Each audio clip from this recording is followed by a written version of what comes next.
Kompetensi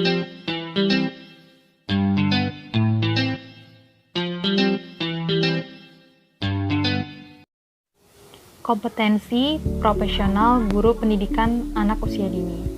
Assalamualaikum semuanya, kembali lagi bertemu sama aku. Hari ini aku pengen sharing ke kalian tentang makalah yang lagi-lagi pernah aku presentasikan. Lihat makalahnya.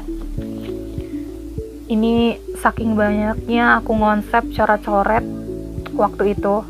Dan memang sampai sekarang pun aku tuh senang dengan kegiatan mengonsep sebetulnya. Jadi kalau misalnya aku mau berbicara, aku mau presentasi, pasti aku konsep dulu, aku siapin skripnya dulu. Kadang-kadang skripnya sampai kayak tulisan yang koran gitu banyak, kadang cuman kayak mind map kayak gini, tapi aku lebih suka mind map sih, karena kalau mind map itu menurut aku kayak PowerPoint gitu loh, lebih ringkas dan lebih mudah dipahami. So, semoga kalian tertarik sama tema hari ini. Jangan lupa tonton sampai habis, karena aku yakin kalau kalian nonton sampai habis, kalian pasti akan mendapatkan manfaat dari video ini. Aku sangat yakin kalau yang dituntut untuk profesional itu bukan cuma guru aja, tetapi siapapun dengan profesi apapun pasti pernah dituntut untuk menjadi profesional di bidang yang ia tekuni.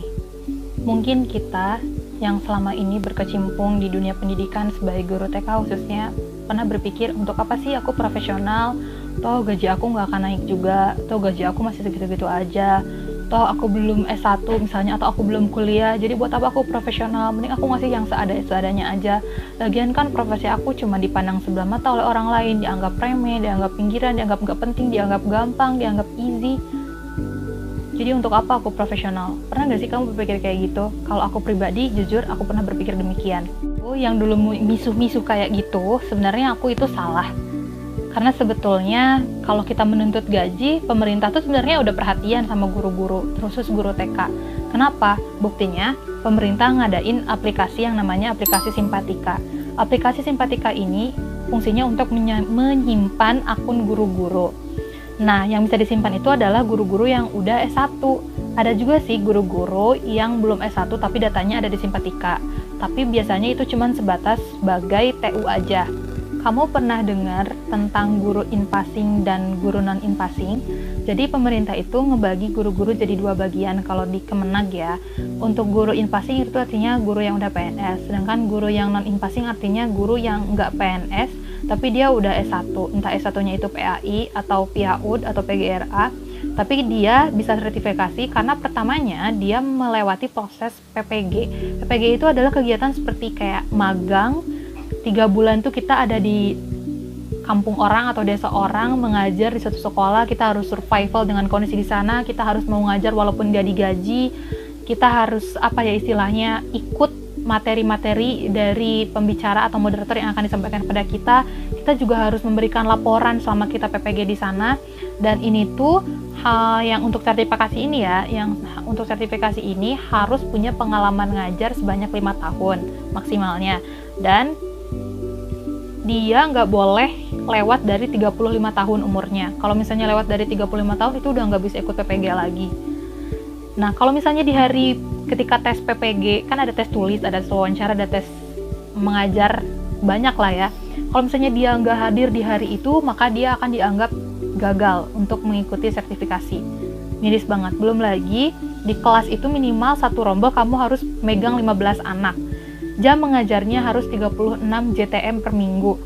Terus, kalau misalnya teman-teman pengen tahu memangnya berapa sih gaji, aduh sumpah belibet terus ngomongnya, sorry, berapa sih gajinya guru yang sertifikasi itu? Kok sampai orang-orang tuh sampai kuliah lagi, kok sampai orang-orang itu sampai kayak berebutan banget untuk bisa PPG, untuk bisa sertifikasi, emang gajinya berapa sih gitu. Nah, sepengetahuan aku, karena aku sering jadi operator sekolah, mengurus data-data Simpatika guru-guru yang lain dan Capsek aku, jadi gajinya setiap bulan itu berkisar 1.500.000 aja. Itu pun kadang dirapel, dibayarnya setiap triwulan atau 1 semester, jadi kayak 1, 2, 3 bulan baru kemudian keluar cair uangnya. Dan ketika cair pun uang itu tuh ada potongan-potongannya lagi, kayak harus bayar ke operator dikmatnya, harus bayar ke operator sekolah yang mengurusinya, terus harus mengasih ke pengawas untuk minta tanda tangan absen hariannya. Jadi menurut aku tuh kayak banyak banget kemana-mananya gitu loh. Kayak ya ampun, udah cuma segitu, udah dirapel, udah banyak potongannya, ternyata perjuangannya tuh sampai segitunya banget gitu loh. Jadi kayak jika kamu mau profesional ya kamu memang harus bekerja keras sih. Nah, sekarang kan udah berlaku aturan untuk linier ya. Kalau misalnya kamu udah S1 tapi kamu nggak linier ngajar di PAUD, maka kamu nggak akan mendapatkan gaji sertifikasi. Nanti kamu masuknya ke non PNS yang atau non in passing yang nggak linier, yang digajinya itu hanya 300k per bulan. Dan itu pun sama pemerintah dirapel lagi, nggak sebulan langsung ada. Misalnya 3 bulan baru ada, 6 bulan baru ada gitu. Jadi gitu ya, guru-guru honorer. Sebenarnya kita kan dulu sering banget tonton berita di mana guru-guru itu pada demo, rombongan, nuntut gaji. Kenapa gaji kita kecil? Kenapa kita nggak dilirik, nggak diperhatikan gitu kan? Kenapa kita nggak dianggap? Padahal sebenarnya pemerintah itu udah mengadakan undang-undang sendiri terkait dengan gaji guru-guru ini. Jadi guru-guru itu kalau mau mendapatkan gaji dari pemerintah harus profesional dengan cara kuliah sampai jenjang S1. Terus, soal profesionalitas ini sendiri, sebenarnya masyarakat juga memperhatikan loh. Kenapa? Coba deh kalau misalnya orang tua murid lagi nyari sekolah yang bagus untuk anaknya, mereka kan pasti baca di brosurnya gitu ya. Ini gurunya lulusan mana, gurunya keterampilannya apa, bener nggak bisa bikin anak saya itu bisa calislung kalau dimasukin ke sekolah ini gitu. Saya nggak mau masukin anak saya ke sekolah yang guru-gurunya nggak profesional, bahkan guru-gurunya mungkin nggak S1, saya nggak mau. Pasti ada kan orang tua yang rasional seperti itu, di samping orang tua yang mungkin memilih untuk memasukkan anaknya ke PAUD-PAUD atau TK-TK tertentu hanya dengan melirik bayarannya yang lebih murah atau bayarannya yang sesuai dengan kondisi ekonomi dia. Ya ampun, ini cahaya ilahinya makin banyak aja. Ya udah, sambil kita sharing lagi ya.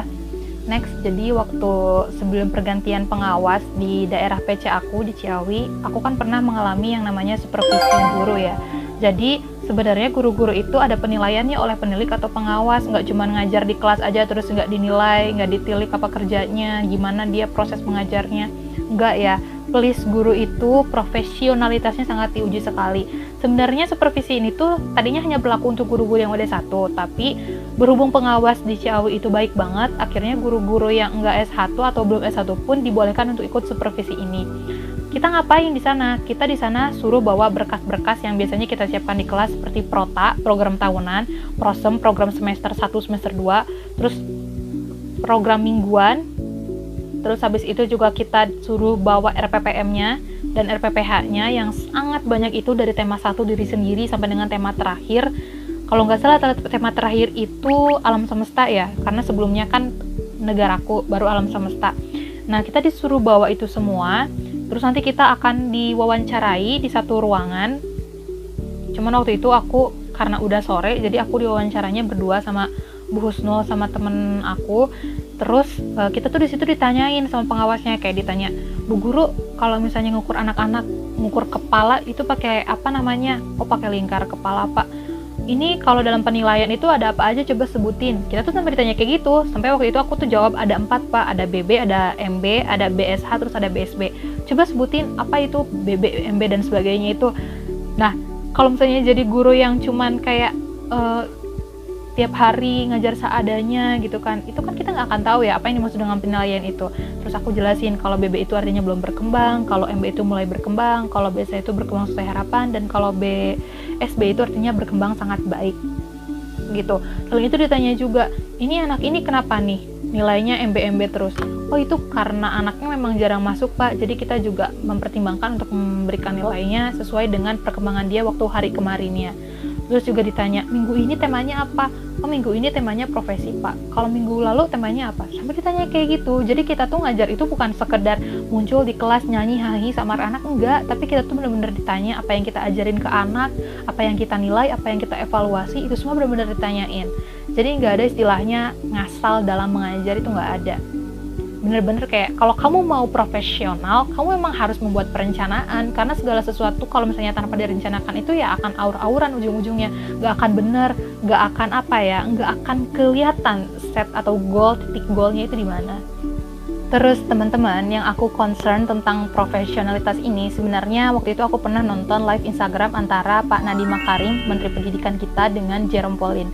Jadi di video itu tuh mereka sempet membahas atau bertanya-tanya tentang kalau misalnya teknologi ini semakin canggih, terus sebenarnya peran guru itu dibutuhkan nggak sih gitu. Untuk apa sih peran guru, sedangkan sekarang tuh banyak banget teknologi kayak Zoom, terus Edmodo, terus Classroom, dan aplikasi-aplikasi yang lain yang membantu anak-anak selama belajar waktu daring COVID ini. Nah, di situ Pak Nadiem bilang, walaupun teknologi semakin canggih, peran guru tetap dibutuhkan. Karena guru itu adalah orang yang bisa memberikan pujian kepada anak-anak ketika anak-anak berhasil dengan senyuman mereka, dengan perhatian mereka misalnya dengan usapan kepala, atau dengan tepukan di bahu, atau dengan acungan jempol misalnya. Pokoknya kalau guru itu bisa memberikan kontak fisik yang itu akan secara langsung menyentuh perasaan anak gitu loh. Jadi nyampe gitu. Kalau misalnya teknologi kan enggak, cuman kayak menampilkan skor, kayak kamu main games, kamu menang terus cuman tampil skor dan euforianya tuh cuman sebentar. Tapi kalau misalnya kamu merasakan kontak fisik langsung dari bu gurunya atau dari pak gurunya dengan senyuman, dengan ungkapan keberhasilan, kebanggaan, itu akan lebih ngena ke anak muridnya. Dan begini, kalau misalnya teknologi dan guru itu, teknologi memang canggih, memang memberikan kemudahan, tapi guru itu mengajarkan budi pekerti kepada anak didik kita. Sedangkan teknologi kan enggak. Teknologi sebatas kayak alat aja, alat atau perantara untuk anak-anak bisa belajar. Sementara kalau guru itu seperti orang tua kedua di rumah, jadi perannya nggak mungkin tergantikan. So, makanya kenapa dibutuhkan banget guru profesionalitas, karena itu untuk membantu anak-anak bangsa kita supaya bisa menjadi anak-anak yang berguna di masa depannya. Kamu percaya nggak sih kalau dari tadi tuh aku cuma nyampein disclaimer atau pembukaan aja? Sebegitu panjangnya, sebegitu kompleksnya tentang profesionalitas guru, khususnya guru PAUD ini. Ini baru mau masuk ke bagian inti atau isi ya kalau bab 2 itu. Nah, secara etimologis kompetensi itu berasal dari bahasa Inggris yaitu competence, yang artinya kecakapan, kemampuan atau wewenang. Ini aku sambil baca ya by the way, sumpah, karena ini ini tuh makalahnya udah beberapa hari yang lalu, jadi aku kayak lupa-lupa inget gitu. Ingatan aku kan pasti ketumbuk sama yang sekarang-sekarang kan, jadi aku sambil baca, nggak apa-apa ya. Terus, pengertian kompetensi atau ability itu adalah kapasitas seseorang untuk melakukan berbagai tugas dalam suatu pekerjaan di mana kemampuan tersebut ditentukan oleh faktor intelektual dan fisik. Sekarang profesional. Profesional adalah orang yang hidup dengan cara mempraktikkan suatu keterampilan atau keahlian tertentu yang terlibat dengan suatu kegiatan menurut keahliannya. Menurut Slamet Suyanto, profesional berarti bekerja sesuai prosedur, mengikuti etika profesi dan ilmu, serta tidak melakukan kesalahan. Profesionalisme juga populer setelah diterbitkan Undang-Undang Nomor 20 Tahun 2003 tentang Sisdiknas Bab 11 Pasal 39, yaitu tentang pendidik dan tenaga pendidikan, yang menyebutkan bahwa pendidik merupakan tenaga profesional yang bertugas merencanakan dan melaksanakan proses pembelajaran, menilai hasil pembelajaran, melakukan pembimbingan dan pelatihan, serta melakukan penelitian dan pengabdian kepada masyarakat, terutama bagi pendidik di perguruan tinggi. Selain yang tadi, kamu juga bisa lihat kompetensi profesional guru PAUD yang diatur dalam Peraturan Menteri Pendidikan Nasional Nomor 16 Tahun 2007. Nih, jadi ada tabelnya kayak gini. Kamu bisa googling sendiri ya, atau cari PDF-nya. Aku juga googling kok waktu itu. Dari yang aku tangkap sebetulnya, gitu kan, untuk bisa menjadi guru yang profesional itu cuma 3 poinnya. Apa itu? Ketika kamu mampu merencanakan, ketika kamu mampu mengeksekusi rencana kamu di lapangan, materi pembelajarannya benar-benar kamu aplikasikan kepada anak didik kamu, dan ketiga, ketika kamu sudah melaksanakan itu semua, kamu mengevaluasinya dengan jujur. Ini yang paling menarik buat aku. Jadi aku menemukan gagasan dari seorang intelek yang bernama J. Joris Crow. Dia tuh menyatakan bahwa seorang guru memerlukan waktu 5-10 tahun atau 10.000 jam untuk menjadi seorang guru yang ahli. Hal ini tuh menunjukkan kalau untuk menjadi profesional itu bukan ditempuh dengan cara yang mudah atau instan, tapi melalui perjalanan panjang dalam hidup seseorang dengan terus-menerus mengembangkan diri. So, setelah pembahasan yang amat panjang ini, menurut pandangan aku nih ya, sebenarnya profesional itu bukan menjadi sebuah tuntutan yang harus dihadapi oleh seseorang, tetapi harus menjadi identitas atau valus diri yang dimiliki oleh kita, bukan sebatas dengan profesi yang kita miliki aja, tetapi karena kita sebagai manusia yang hidup bermasyarakat, maka kita memang harus profesional. Karena apalah artinya kita kalau misalnya kita punya ilmu yang banyak, kita punya berbagai gelar selama kita hidup ini gitu kan, terus kalau misalnya kamu nggak bermanfaat untuk orang lain, itu nggak ada gunanya sama sekali, sumpah. Jadi, profesional itu jadiin valus, jadiin identitas kamu, sehingga kalau kamu profesional, kalau kamu berbuat baik, itu akan terasa manfaatnya oleh orang-orang di sekitar kamu.